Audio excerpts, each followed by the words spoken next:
honor po sa pangalan niyo. Kasi we admire you so Diba? much. Ginagawa ko lang trabaho ko sa bayan. But we love you po. Wow. We love I you. will comply with my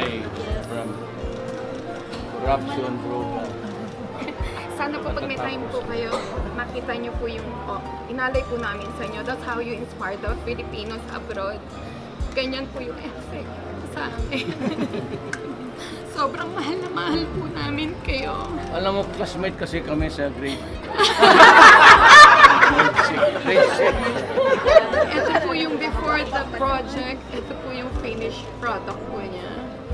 It all happened because of our inspiration sa inyo po. Yung ginawa niyo po sa bayan and for the Filipinos and OFW po. Oh, the country. Can I have? And for the Signan ko na lang. Sa iyo, side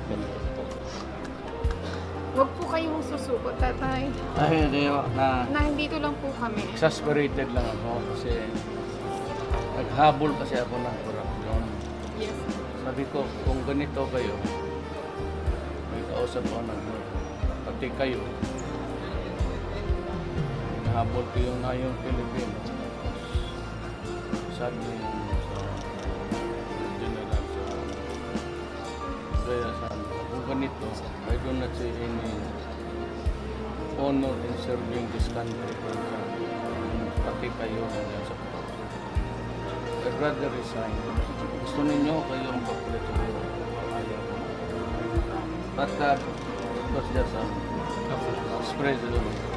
exasperated. Huwag niyo po kami iiwan. Hindi ho. Tsaka yung, wag ko mag-alala, yung military natin, pati police, faithful yun sa tao. Kayo rin Hindi po. yung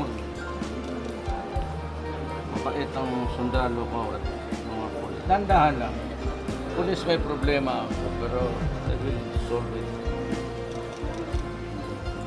Minus-minus lang naman yung...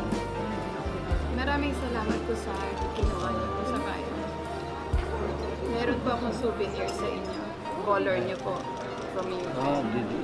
Do not destroy my country because I will kill you. Simple lang yan. Do not destroy the youth of the land and deprive us of a brighter tomorrow for the next generation. What is wrong there?